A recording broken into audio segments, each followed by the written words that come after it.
Welcome to the Tournament Poker Edge podcast, brought to you by TournamentPokerEdge.com, the only podcast dedicated exclusively to poker tournament strategy. Now here's your host, Clayton Fletcher. Hello once again, everybody, and welcome one and all to the Tournament Poker Edge podcast. My name is Clayton Fletcher, and I am your host here in sunny, pristine Cocoa Beach, Florida. Happy to be bringing you yet another episode of the world's longest running poker strategy podcast. Yes, I am in beautiful, sunny Florida. I'm performing all weekend long at Gregory's. It's a comedy club that's been here for quite a while. It's right on the beach. There's also a fantastic steak and seafood restaurant. There's a whole resort here, really. And it's very nice. Anyone who's around within, I would say, 600 miles of Cocoa Beach, Florida, it'd be well worth the drive to come on out and see me performing at this beautiful establishment. I would love to see some of you here. So far, so good. It's going great. I love the Sunshine State very much. Everybody is waiting for the WSOP schedule to be released. This is the time of year when we're all checking various poker outlets every day to see if there's any word, and all indications are that the schedule could be released next week, right after the Super Bowl. So I'm ready for that. I always like to get the schedule and start picking out which tournaments I might want to play. Then, of course, other casinos release their schedules for the summer, which makes me change my schedule all around several times before I finally get on the plane, which, by the way, I'm already planning my trip to Vegas. I've got some hotels booked. I'm looking at flights. I'm trying to figure everything out. I am planning to play a full schedule this summer. All I need now is the schedule so I can plan that full schedule that I want to play. But, you know, it helps me get through the winter, imagining being in fabulous Las Vegas in the summer months and picturing myself putting my first ever gold bracelet on my, as of now, naked wrist. So we're all looking forward to that. WSOP has been making news without releasing the schedule, hiring Jeff Platt, and let me find his official job title now. My friend Jeff announced this week that he is transitioning to a full-time position with the World Series of Poker as, and I'm quoting here, global broadcast talent. Now, if that is not an elevated position for the man in the colorful suits, I don't know what could be. I am so proud of my friend Jeff. Jeff and I first met in the 2015 WSOP main event. Sick, humble brag. We both made day 5, and our day 5 table was one of the most fun tables I've ever played. We had Jeff. He was a very outgoing and funny personality. We had a couple of other guys who ended up going pretty deep in that event as well. And we also had the late Susie Zhao, who was an absolute pleasure. I actually became friends with her after playing together at that table. And the only reason our table didn't make television was because this was the year that Daniel Negreanu went really, really deep in the main event. I think he got like 11th place or something that year. And so all of the camera time that was available obviously was given to the most recognizable face in the game. No shade here, no hate towards Daniel, but I promise you, our table was way more entertaining and a lot more fun. Well, after that, Jeff and I stayed in touch, and then I did some commentary with him for Poker Go, maybe a year or two after that, and have lost an untold number of baseball prop bets to him over the years. I basically love the guy, and I'm so happy for him in his new position. But that's not all the news from the WSOP this week. Recent podcast guest, actually two-time podcast guest and recent poker-made multimillionaire Terrence TJ Reed was named the WSOP U.S. Circuit Manager. Now, I don't know what this means. I'm hoping to get TJ back on the podcast for a third time to talk to us about what exactly he's going to be doing for the circuit. But he also made one of these perfunctory, mandatory announcements about how he was leaving his former position at his former company and looking forward to bigger and better things with the WSOP. So they are obviously in a hiring phase, and it's just really cool to see them hiring a couple of the real good guys in the game. I wish the best of luck to Jeff and TJ in your new jobs. Going to have a truncated episode this week. We've got comedy shows to do. We've got fun in the sun to have here in Florida. But I did want to bring you guys an episode because I'm very committed to my position. I'm not about to announce my own retirement. I am as entrenched as your podcast host as I have ever been. This weekend, it's the Super Bowl, and I know many of us are really looking forward to that. But still, no week is complete without the TPE podcast. So here we are, faithfully bringing you yet another episode, even in a very busy week. I'm going to start off this episode with a review of a hand that I mentioned last week. We went through this hand last week. It comes from an $11 online tournament with a $7,500 guaranteed prize pool, which was shattered to the tune of $9,258. Early on in the tournament, registration still open. The blinds were 400 and 800 with a 100 ante per player. I am under the gun hero with the Queen of Clubs, Queen of Spades, and I open off of a stack of 50K, which was just below the average, which was closer to 60K. So I've got about 60 big blinds, and I make it 1,600 to go. I'm sure that the wizard is going to say I should make it a slightly larger open. Anyway, the action folded to the button, who called with pocket eights. The small blind also called too, but just to simplify things, we're going to take him out of the picture. He ends up folding on the flop. So we'll just do this as a heads up hand. And we're going to check my strategy versus that of a perfect GTO robot by using GTO Wizard. This is my favorite tool to use to improve my poker game. You can practice any spot over and over.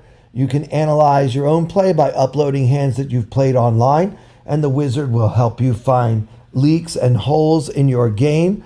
You can study any spot and look at the GTO strategy based on how many big blinds you have, what kind of tournament you're playing, or even if you're in a cash game, or it's a mystery bounty or a PKO or what have you. And you can even play either heads up against a GTO opponent who will absolutely annihilate you, I promise, or you can have a better shot at something called Poker Arena, which is your chance to match skill versus actual human opponents in heads up poker and have GTO Wizard improve your heads up game in the process. You guys can get a free trial for 24 hours followed by a 10% discount off your first purchase just by clicking our affiliate link, which is gtowizard.com/p/TPE.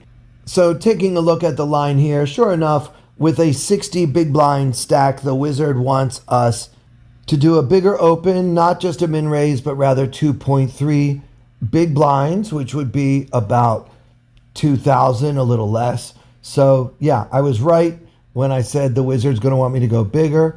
The wizard doesn't really go for the min raise until we get down to about 25 big blinds or so. So that means my sizing here is not exactly GTO Wizard approved. Now, the button called with pocket eights, and the wizard also calls in villain shoes 88% of the time, but we are actually allowed to 3-bet this hand occasionally on the button about 12% of the time, going to about 3x the original open. But villain in real life called, so then we're going to see a flop with 64 100 in the middle. The flop comes 996 rainbow. And with my pocket queens, I decided to just go ahead and c-bet. I went for a half pot sizing, 3,200 into the 6,400 pot, and button elects to call with eights. So queens bet half pot and button called. Let's see what the wizard thinks. Well, it turns out the solver loves my bet, using this sizing 40% of the time as part of a balanced strategy that also includes about 8% check, and then occasionally a little bit smaller, occasionally a little bit bigger. But the main choice, the preferred play, is the exact bet that I made, half the pot. So I'm very happy to see it. We love when we get that double check mark from the wizard. But let's look at villain calling. We can actually raise, again, 12% of the time with eights, just as we can 3-bet 12% of the time pre-flop. And we do have a call the rest. So 88% call. So we can give villain also a nice pat on the back for a street well played. And then on the turn, it comes the 4 of spades. And now with 12,800 in the middle, I bet half pot again on the 4 of spades turn. So our board is 9964 with 2 spades, backdoor spades coming in on 4th Street. And I bet half the pot again and button called again. Now on this street, I can't really give myself credit because taking a look at the solver, GTO Wizard prefers a larger bet sizing, more like 9,500, 2/3, 3/4 pot, something like that. And we're only supposed to bet half the pot just 4% of the time. So while technically it's not a blunder, this sizing ends up being a pretty rare strategy. So I wish I had gone a little bit bigger. I do tend to size up in general when I double barrel on turn cards. So I'm not sure why I went with the linear. No, that's not right. What did Matt Stout call it? Geometric sizing, I think, was the when you just bet the same percentage of the pot every time. I'm not sure. You guys can flame me on Twitter at Clayton Comic if I've got the terminology wrong there. But yeah, I did half pot on flop and turn, where I'm supposed to do half pot mostly on the flop and then size up here on the turn. But I did not. So I did the 4% play, and then villain called, and villain gets a check mark, a double check mark, because pocket eights is actually a pure call for villain facing this bet. And now with 25,000 in the middle, the river comes the 7 of spades, completing the flush and the straight on a board of 99647. I had no fear. As I mentioned on the podcast last week, I was fearless. I felt like I could still get called by hands like pocket eights, which is exactly what my opponent ended up having. But there were some other hands as well, such as 7-8 suited, that I felt could possibly pay off a good sized bet on the river, having made a pair. So I bet 12,000, once more half the pot, and villain called.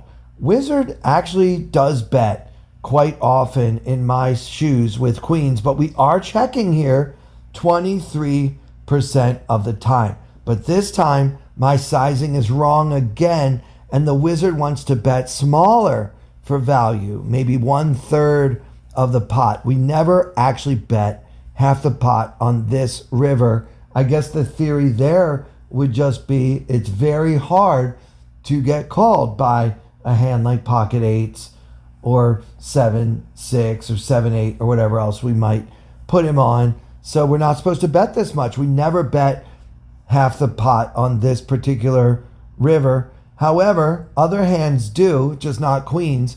And so for the button, when facing this bet, it's actually a pure call again.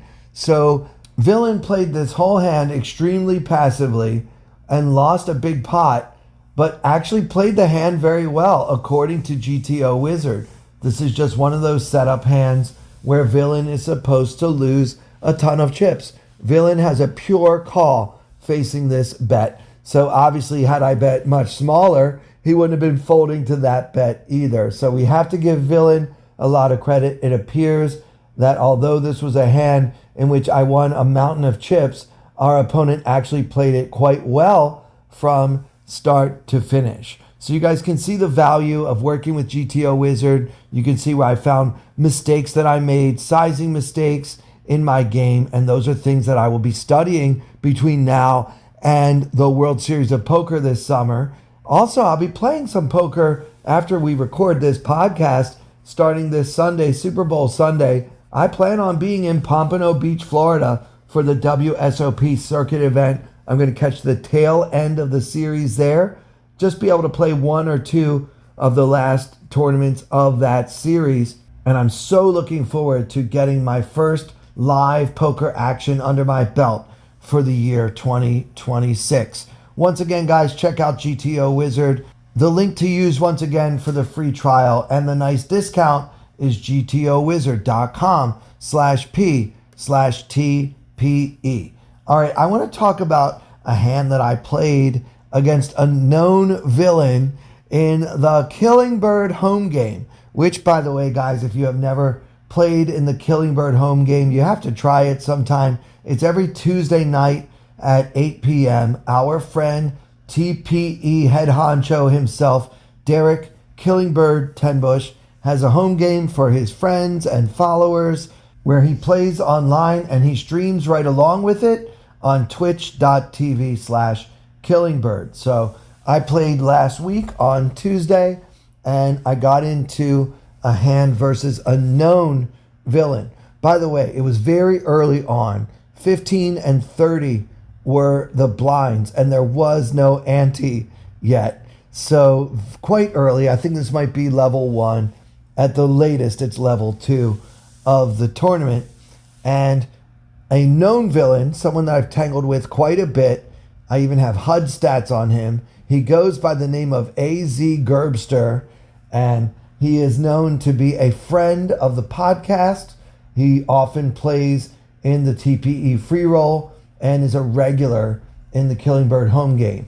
He plays a lot of hands, guys. His VPIP is 40% according to the 200 plus hands that I have on him, with a pre-flop raise factor of 21%.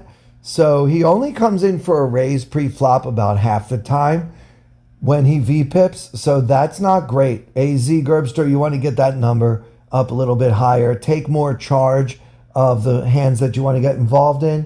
You don't want to be 40-21. You don't really want to be 40 at all, but you definitely don't want to be 40-21. I think a GTO opponent would have a VPIP of around 25-26%. So you're playing too many hands and you're playing them too passively. And the 3-bet percentage of only 6% is also kind of in line with that. So yeah, we want to get in there and mix it up and take charge of the hands that we enter. But I shouldn't talk because AZ Gerbster is still sitting on a starting stack of 3,000, while meanwhile, Hero here, Mr. Podcast Host, has already lost almost half of his stack, and I'm down to 1,800. The only good news for me is that's still 60 big blinds at this point in the tournament. So the action folds to Mr. AZ Gerbster, a villain in this hand. He's in third position, and he's going to make it 105.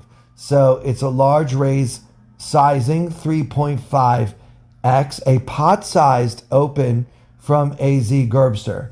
And then the action folds to me, Hero, in the cutoff, and I've got the King of Diamonds, King of Spades. So pocket kings against an opponent who has opened to 3.5x but has a known loose playing style. I think this is one of the best situations I can be in, and I decided to 3-bet. I'm not going to slow play my kings. I'm trying to figure out how I can get all 60 big blinds in the middle. By the way, guys, this tournament has a PKO format with a $3.30 buy-in.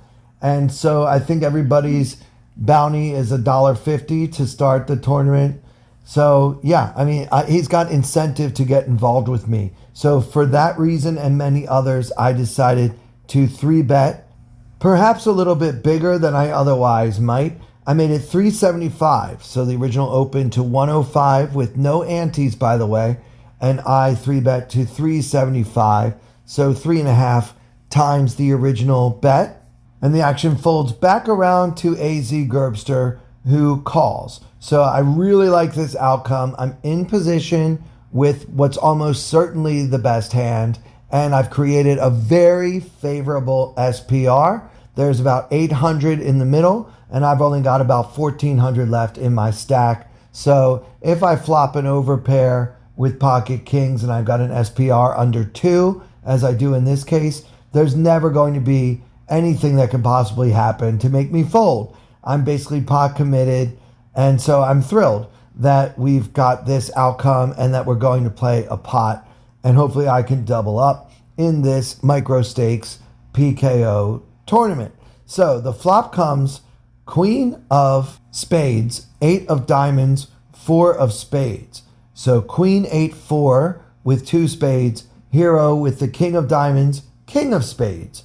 So I've got an overpair, I've got a backdoor king high flush draw, and I've got a great SPR going on.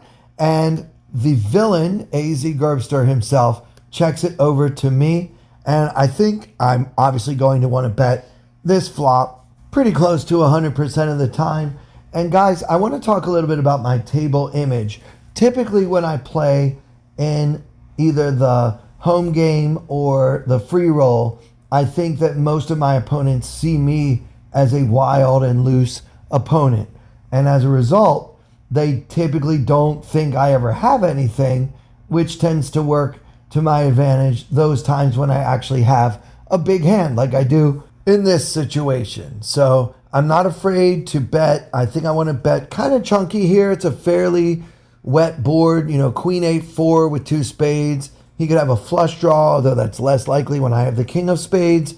He could easily have a gut shot, jack 10, 7-6, 6-5, jack 9. There are a lot of hands that can continue when I bet. So I decided to go a little bit more than half the pot. I bet 473 into what's actually 795 in the middle.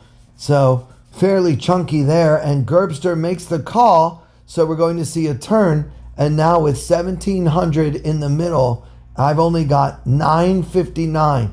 So about half the pot remaining in my stack. And the turn comes the jack of clubs. So our board is now queen of spades, 8 of diamonds, 4 of spades, jack of clubs, queen 8-4, jack.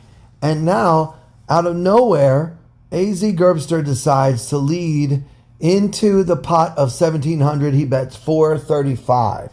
Now this is a very strange bet. It's about half my stack, and it's only about a quarter of the current pot. So what to make of this bet? I think most often he is going to have a piece of this board, and he's trying not to check so that I bet all in. He doesn't want to call my all in, so he's trying to set the price to see if he can get there on the river. Maybe he's got spades. Maybe he's got jack 10. You know what? If he has 10-9, he just made the nuts, and I'm about to go bust in this tournament. I'm not about to fold. Like I mentioned, when you get your SPR down to less than 2, and then you flop an overpair, there really is no scenario where you should be folding after doing all that. So I got the kind of flop I wanted. I'm not super crazy about this turn card, but you know what? I'm all in anyway, and Gerbster has now put himself into a tough position. Turns out he's got the jack 10 offsuit, and he makes the call, and now I just need to dodge a jack, a 10, or a 9, and I will successfully double up. Otherwise, villain's going to bust me out of this tournament, collect my bounty, and watch me buy in immediately again. Re-entries, I think, go for 5 or 6 levels in this thing. It's a really good time. You guys should absolutely play, and it's fun to chat along with Killingbird, who's so entertaining on twitch.tv/Killingbird. So lucky me, the river comes the 8 of clubs, and I achieve the full double up against my good friend AZ Gerbster, whose jack 10 did not improve. And that'll do it for this episode. I hope you guys enjoyed it. If you did, really appreciate if you can rate, review, and of course, subscribe. I'd especially appreciate it if you guys can all subscribe to our YouTube channel, which is youtube.com/@ClaytonComic, or just go onto YouTube and do a search for Clayton Comic and just click subscribe. It doesn't cost you anything, but it helps our channel quite a bit. We are now posting video versions of all of our TPE podcasts, and we need to build the subscriber base in order to gain more visibility. That would be something you can do for free to help the channel out quite a bit. And for everyone here at Tournament Poker Edge, I'm Clayton Fletcher. Thank you so much for listening. I wanna hold them like they do in Texas Plays. Fold them, let them hit me, raise it, baby, stay with me. Luck and intuition, play the cards with base.